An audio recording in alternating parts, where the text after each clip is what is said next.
Hello everybody, welcome to my channel computer ज्ञान विज्ञान। इस वीडियो में आप लोगों को कंप्यूटर फंडामेंटल की फ़र्स्ट क्लास होने वाली है। कंप्यूटर बेसिक्स जानकारी दूंगा। कंप्यूटर की कंप्लीट जानकारी आप लोगों को इसमें मिल जाएगी, जो आने वाले आपके फील्ड में काफ़ी हेल्पफुल होगी। अगर आप किसी कंपटीशन की तैयारी कर रहे हैं या फिर कंप्यूटर बेसिक लर्निंग सीख रहे हैं तो ये वीडियो आप लोगों के लिए काफ़ी हेल्पफुल होने वाली है। इस वीडियो में मैं आप लोगों को कंप्यूटर का इंट्रोडक्शन दूंगा कि कंप्यूटर होता क्या है और इसको कैसे यूज़ किया जाता है और इसको चलाया कैसे जाता है। कंप्लीट जानकारी और कंप्यूटर के कंप्लीट इंट्रोडक्शन इस वीडियो में मिलेगा आप लोगों को। कंप्यूटर की बेसिक डेफिनेशन क्या होती है,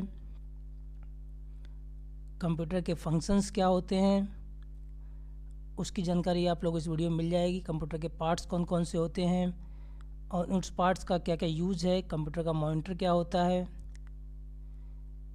कीबोर्ड्स क्या होते हैं, हार्ड डिस्क क्या होती है, सीपीयू क्या होता है, उसका यूज़ क्या होता है, मदरबोर्ड क्या होती है, कंप्यूटर के पावर यूनिट्स कौन कौन सी होती हैं, रैम क्या होती है, रोम क्या होती है, उसके बारे में जानकारी पूरी मिलेगी, जो आप लोगों के आने वाले फील्ड में काफ़ी हेल्पफुल होगी।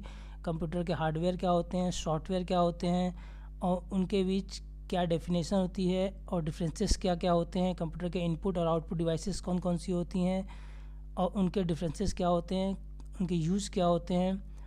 जैसे कंप्यूटर की प्राइमरी मेमोरी क्या होती है और हार्ड डिस्क मेमोरी क्या होती है, यानी कि सेकेंडरी मेमोरी क्या होती है, उसके बारे में जानकारी दूंगा, जो आप लोगों के लिए फ्यूचर में बहुत ही यूज़फुल होने वाली है। इसलिए वीडियो को पूरा देखिएगा और वीडियो में बने रहिएगा। चलिए तो वीडियो हम स्टार्ट करते हैं। Computer fundamentals first class computer basic knowledge in Hindi.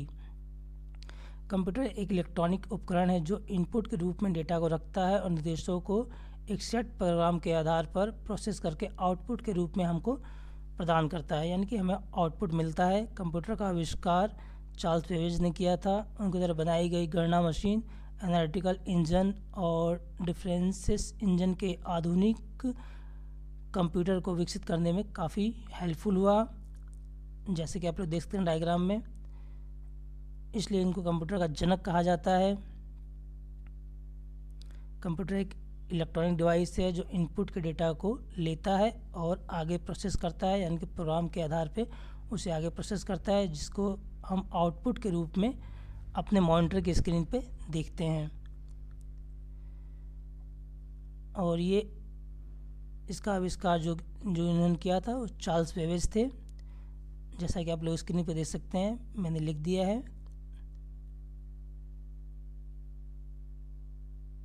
और कंप्यूटर का यूज़ हम लोग प्रोग्रामिंग में कर सकते हैं, प्रोग्रामिंग लैंग्वेजेस में कर सकते हैं, और जहाँ भी हम लोग डेटा इनपुट करते हैं प्रोग्राम में एग्जीक्यूशन के बाद हमें आउटपुट मिलता है और उसमें हम थोड़ा बहुत इंटरचेंज कर करके हम लोग आउटपुट को चेंज कर सकते हैं। इसका यूज़ हम लोग प्रोग्रामिंग में, कंप्यूटर के अन्य जो यूजेस हैं, एप्लीकेशंस हैं, उनमें यूज करते हैं। तो आई होप आप लोगों को ये समझ में आ गया होगा कि डेटा क्या होता है, इन्फॉर्मेशन क्या होती है और प्रोसेसिंग के बाद जो हमें आउटपुट मिलता है वो क्या होता है। प्रोसेसिंग के बाद जो आउटपुट होता है वो हमारी मॉनिटर की स्क्रीन पे डिस्प्ले हो जाता है। और डेटा प्रोसेसिंग का काम कंप्यूटर के इंटरनल पार्ट में, यानी इंटरनल हिस्से, अंदरूनी हिस्से में कंप्यूटर की प्रोसेसिंग होती है। जो डेटा की प्रोसेसिंग होती है वो कंप्यूटर के इंटरनल पार्ट में होती है और इसका आविष्कार चार्ल्स बेबेज ने किया था कंप्यूटर का, इसलिए हम इसे कंप्यूटर का जनक भी कहते हैं इनको। और ये है एनालिटिकल इंजन और डिफरेंसेस इंजन।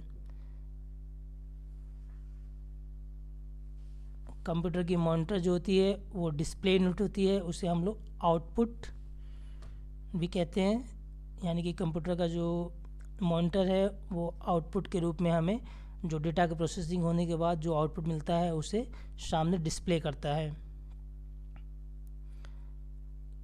कंप्यूटर के किसी भी टास्क को 3 बेसिक ऑपरेशन में फॉलो करना होता है, जो यूजर का निर्देश लेता है, यानी कि डेटा को लेता है और उसकी इंफॉर्मेशन के आधार पर उसे प्रोसेसिंग करता है। प्रोसेसिंग करने के बाद वो डिस्प्ले हमारे मॉनिटर पर हो जाता है और जो प्रोसेसिंग होने के बाद जो डेटा मिलता है उसे हमें हमारी हार्ड डिस्क में स्टोरेज करता है, यानी कि सेकेंडरी मेमोरी में स्टोर कर लेता है। रैम हमारी प्राइमरी मेमोरी होती है। प्राइमरी मेमोरी में डेटा प्रोसेसिंग होता है और तुरंत हाल के हाल हमारे मॉनिटर पर डिस्प्ले होता है। लेकिन सेकेंडरी मेमोरी यानी कि हमारा जो हार्ड डिस्क होता है उसमें वो स्टोर हो जाता है। डेटा प्रोसेसिंग होती है, प्रोसेसिंग पर आउटपुट आता है, आउटपुट के बाद स्टोरेज में आ जाता है। और जब हमें क्या बोलते हैं उसको दोबारा हमें ज़रूरत होती है तो वहाँ से वो स्टोरेज से फिर प्रोसेसिंग में आता है, फिर आउटपुट आ जाता है। यानी कि हम कंप्यूटर को जो दोबारा रीस्टार्ट करते हैं, ऑन करते हैं, तो जो हम डेटा को प्रोसेसिंग करके जो स्टोर किए होते हैं उसे हम दोबारा यूज कर लेते हैं और दोबारा क्या बोलते हैं हमारे डिस्प्ले पे आ जाता है। चलिए तो जान लेते हैं कंप्यूटर का कैबिनेट क्या होता है, यानी कि कहाँ प्रोसेसिंग होती है। जैसा कि स्क्रीन पे आप लोग देख रहे हैं, ये हमारा सीपीयू है। सीपीयू का ये फ्रंट हिस्सा है और ये बैक हिस्सा है। बैक हिस्से में आप लोग देख सकते हैं कि पावर है, पावर पॉइंट है और यूएसबी ड्राइव हैं और उनके पोर्ट हैं, लैन पोर्ट है, ऑडियो पोर्ट है इत्यादि। और सीपीयू का जो फ्रंट का हिस्सा होता है उसमें आप देख सकते हैं कि यूएसबी पोर्ट दिया हुआ है, ऑडियो जैक दिया हुआ है, पावर बटन दिया हुआ है और डिस्क ड्राइव दिया हुआ है। ऊपर डिस्क ड्राइव दिया हुआ है जिसमें क्या बोलते हैं हम डिस्क को लगाकर उसे हम लोग प्ले करते हैं, तो जो भी डिस्क में डेटा होता है वो हमारी स्क्रीन पे शो होने लगता है। और जो बैक साइड के हिस्से होते हैं उसमें हम लोग पावर सप्लाई करते हैं और पावर सप्लाई करने के बाद हमारा सीपीयू ऑन हो जाता है। ऑन करने से पहले हमें पावर बटन को प्ले करना होता है। पावर बटन प्ले करते ही हमारा सीपीयू वर्किंग में आ जाता है और वो ऑन हो जाता है। और जो यूएसबी पोर्ट हैं उसमें हम लोग पेन ड्राइव इत्यादि लगाकर जो यूएसबी वाले डिवाइसेस हैं उन्हें लगाते हैं। तो यूएसबी ड्राइव से क्या बोलते हैं हमारे सीपीयू में वो चीज़ें स्टोर हो जाती हैं और डिस्प्ले होती हैं। ऑडियो जैक जो होती हैं उसके द्वारा हम लोग माइक के द्वारा साउंड को इनपुट कराते हैं और जो दूसरी ऑडियो जैक होती है उसके द्वारा हम लोग उस साउंड को हम लोग स्पीकर के द्वारा सुनते हैं, यानी कि आउटपुट लेते हैं। यानी कि ऑडियो जैक हमारी आउटपुट और इनपुट दोनों में काम करता है। स्पीकर अगर यूज़ करते हैं तो वो आउटपुट डिवाइस हो गई, अगर हम लोग माइक का यूज़ करते हैं तो वो हमारी इनपुट डिवाइस हो गई। और सेम इसी तरह यूएसबी का भी फंक्शन है। यूएसबी हमारी आउटपुट और इनपुट दोनों में काम करता है। अगर हम डेटा को इनपुट करवाते हैं यूएसबी के थ्रू तो वो हमारा इनपुट डिवाइस हो गया, और जब हम स्टोर करते हैं डेटा को तो वो हमारा आउटपुट डिवाइस हो गया। और सेम इसी तरह हम लोग ऊपर जो डिस्क ड्राइव है उसका भी यूज़ करते हैं। डिस्क को लगाते हैं तो अगर डिस्क ब्लैंक है और उसमें हम लोग राइट करते हैं तो वो हमारा आउटपुट हो गया, और अगर हम रीड करते हैं तो वो हमारा इनपुट हो गया। सेम इसी तरह सीपीयू के बैक पार्ट में हम लोग देखते हैं पावर सप्लाई यूनिट है जिसके द्वारा हम लोग सीपीयू को पावर सप्लाई करते हैं। और एसएमपीएस जो होती है उसमें फ़ैन लगा होता है, वो रनिंग मोड में आ जाता है। और यूएसबी का मैंने पहले भी बताया आप लोगों को, यूएसबी वाले जो पीछे है उनका सेम फंक्शन वही है, जो फ्रंट में है वही बैक में भी है। और उसके नीचे जो पोर्ट दिया हुआ है वो हमारा बीजीए पोर्ट है। बीजीए पोर्ट के थ्रू हम लोग मॉनिटर पर डिस्प्ले लेते हैं। बीजीए केबल के द्वारा हम लोग मॉनिटर और सीपीयू को कनेक्ट कर देते हैं। बीजीए पोर्ट का ये यूज़ होता है। और जो लैन पोर्ट है उसके द्वारा हम लोग इंटरनेट की वायर जोड़ते हैं RJ45, जिसके द्वारा हम लोग कंप्यूटर में यानी सीपीयू में नेट को उपलब्ध कराते हैं और नेट हमारा उसमें कनेक्ट हो जाता है। और पीछे क्या बोलते हैं देख सकते हैं आप लोग, लास्ट रो में दिया हुआ है ऑडियो पोर्ट। सेम उसका फंक्शन वही है जो हमारा फ्रंट में दिया हुआ है ऑडियो जैक वाला पोर्ट, और सेम उसी तरह पीछे दिया हुआ है ऑडियो जैक पोर्ट, जिसका हम लोग ऑडियो का इनपुट लेने के लिए माइक के द्वारा करते हैं और आउटपुट लेने के लिए हम लोग स्पीकर का यूज़ करते हैं। आई होप यहाँ तक आप लोगों को समझ में आ गया होगा कि सीपीयू के क्या फंक्शन है और इनमें जो जो पोर्ट दिए हुए हैं उनका क्या क्या यूज़ है। अगर यहाँ तक वीडियो आप लोग समझ आई हो तो प्लीज़ चैनल को सब्सक्राइब कर लीजिएगा और इस वीडियो को लाइक कर दीजिएगा। और कोई भी आपके मन में दुविधा या संशय है तो कमेंट बॉक्स में पिंग कीजिएगा, मैं नेक्स्ट वीडियो में उसको कवर करने की कोशिश करूँगा।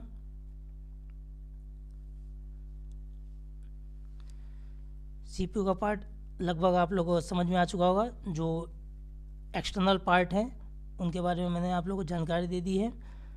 अब मैं थोड़ा सा आगे वीडियो को फास्ट फॉरवर्डिंग करके आगे आप लोगों को इसके इंटरनल पार्ट के बारे में बताऊंगा, इसलिए वीडियो के साथ बने रहिएगा। अगर वीडियो में आप लोगों को पसंद आ रहा हो तो वीडियो के साथ बने रहिए।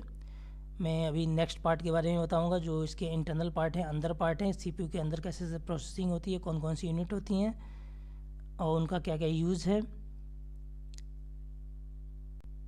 हमारी अगली डिवाइस है कीबोर्ड। कीबोर्ड भी एक अहम डिवाइस होती है कंप्यूटर में।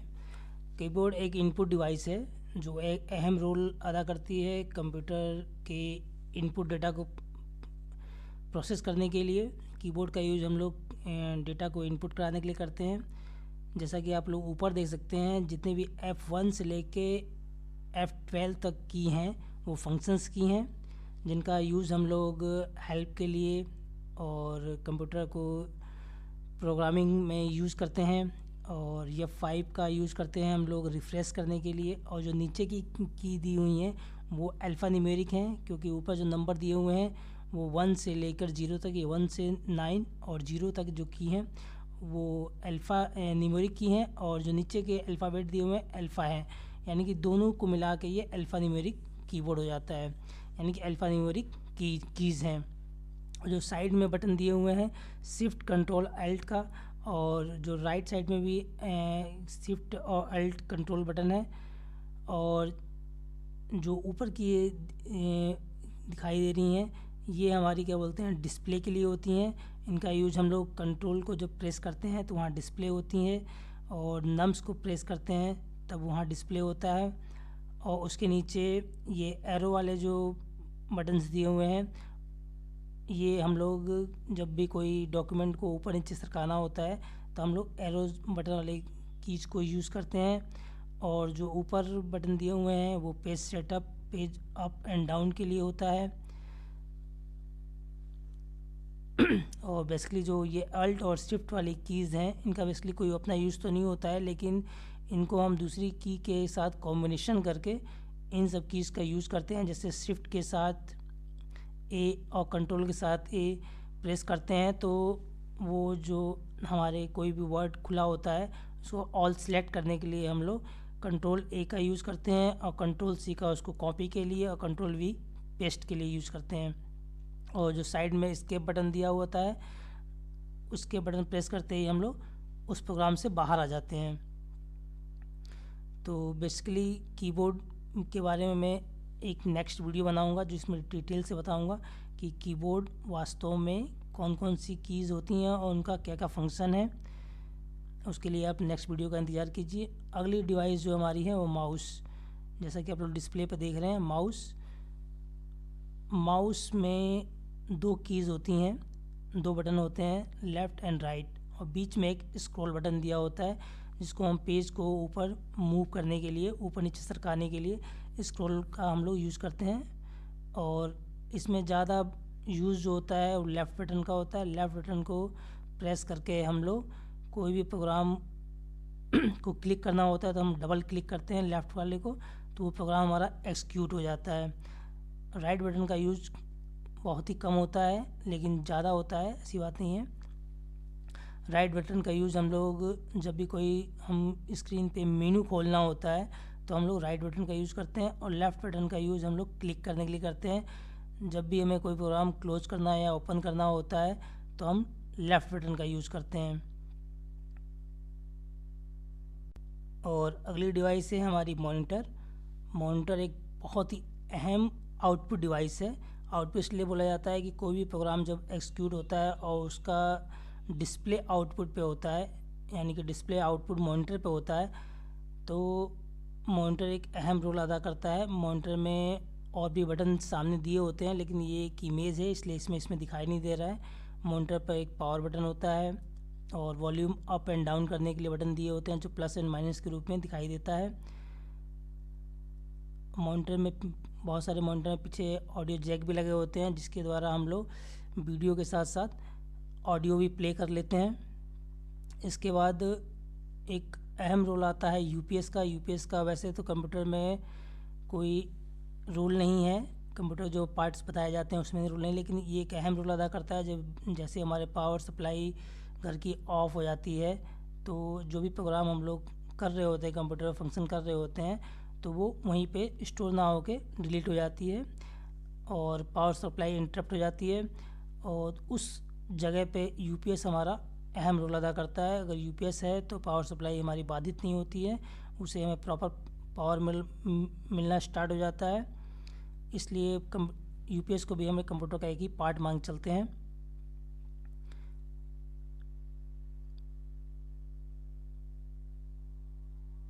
यूपीएस में सामने के साइड में पावर बटन दिया होता है जिसको हम प्रेस करके यूपीएस की पावर सप्लाई को ऑन करते हैं, और बैक साइड से हम लोग सीपीयू और मॉनिटर में पावर को इनपुट लेते हैं। और उसके बाद हमारा दूसरा पार्ट है मदरबोर्ड। मदरबोर्ड बहुत ही अहम पार्ट होता है, क्योंकि जितनी भी एक्सटर्नल डिवाइसेस होती हैं और इंटरनल डिवाइसेस होती हैं वो डायरेक्ट मदरबोर्ड से ही इंटरेक्ट होती हैं, इनसे जुड़ी होती हैं। मदरबोर्ड में हमारा सीपीयू होता है और जो भी डेटा प्रोसेसिंग की यूनिट होती हैं वो होती हैं, और रैम इसी से अटैच होता है, हार्ड डिस्क यहीं पे आकर अटैच होती है। यानी कि जो मदरबोर्ड है वो मेन पार्ट है कंप्यूटर का। इससे सारी डिवाइसेस जो होती हैं कनेक्ट होती हैं और यहीं से प्रोसेसिंग होती है। इसलिए हम मेन जो पार्ट होता है उसे हम मदरबोर्ड ही कहते हैं, क्योंकि सारी प्रोसेसिंग यहीं से होनी है। आपकी डेटा की जो भी प्रोसेसिंग है, आउटपुट इनपुट डिस्प्ले, सारी प्रोसेसिंग यहीं से होनी है। इसलिए कंप्यूटर में मदरबोर्ड जो होता है अहम रोल अदा करता है।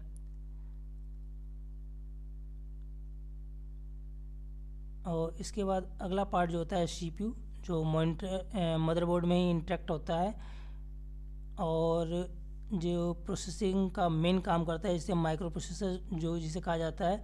माइक्रो प्रोसेसर को भी आप सिंपल भाषा में सीपीयू ही कहते हैं।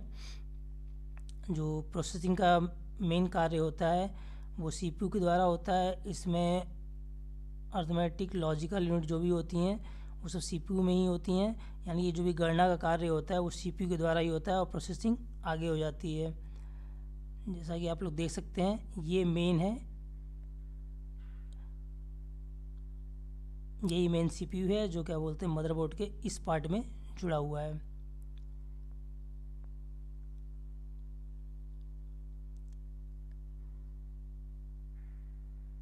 और इसके बाद अगला पार्ट आता है रैम, रैंडम एक्सेस मेमोरी। इसे हम लोग टेम्परेरी मेमोरी भी कहते हैं, क्योंकि जो प्रोग्राम हम लोग वर्तमान में कर रहे होते हैं वो रैम में ही स्टोर होता है कुछ सेकंड के लिए। जब तक पावर सप्लाई होती है तब तक वो रैम में स्टोर रहेगा, और जैसे ही हम प्रोग्राम एग्जीक्यूट कर लेते हैं, आगे बढ़ जाते हैं, वो हमारी हार्ड डिस्क में स्टोर हो जाती है। और वो रैम से ख़त्म हो जाता है, हार्ड डिस्क में स्टोर हो जाती है तो रैम में ख़त्म हो जाता है, प्राइमरी से ख़त्म होकर वो सेकेंडरी में चला जाता है। रैम एक वोलेटाइल डिवाइस है, यानी कि इसमें जो भी प्रोग्राम होते हैं वो कुछ देर के लिए होते हैं और प्रोसेसिंग होने के बाद वो आगे बढ़ जाता है। इसको दो पार्ट में समझ सकते हैं, एस रैम, डी रैम। और जो अगला पार्ट है हमारा हार्ड डिस्क, ये एक नॉन वोलेटाइल डिवाइस है, यानी कि मेन स्टोरेज जो होता है हमारा हार्ड डिस्क में होता है। रैम में प्रोसेसिंग होने के बाद जो भी डेटा होता है वो हमारा हार्ड डिस्क में आकर स्टोर हो जाता है, इसलिए इसे हम सेकेंडरी मेमोरी भी कहते हैं। रैम को प्राइमरी मेमोरी और हार्ड डिस्क को हम लोग सेकेंडरी मेमोरी कहते हैं, जिसे हम लोग एसडीडी भी कहते हैं। आजकल एक एसएसडी भी आ गया है जो सॉलिड हार्ड डिस्क होती है, सॉलिड डिस्क ड्राइव। रैम में प्रोसेसिंग होने के बाद वो हार्ड डिस्क में आता है। और इसके बाद अगला पार्ट जो होता है हमारा हार्डवेयर और सॉफ्टवेयर। हार्डवेयर क्या होता है, सॉफ्टवेयर क्या होता है। हार्डवेयर कंप्यूटर के वो पार्ट्स होते हैं जिनको हम लोग छू सकते हैं, जैसे keyboard, mouse, monitor, printer, motherboard इत्यादि। ये हमारे हार्ड डिस्क हो गई। हार्ड डिस्क भी हार्डवेयर में आता है, ये हार्डवेयर पार्ट हो गया। और जो सॉफ्टवेयर होता है वो एक निर्देशों का समूह होता है, यानी कि एक प्रोग्राम होता है जो कंप्यूटर में आगे डेटा को प्रोसेसिंग करता है, वो सॉफ्टवेयर के थ्रू होता है। सॉफ्टवेयर के कई पार्ट होते हैं, जैसे एप्लीकेशन सॉफ्टवेयर।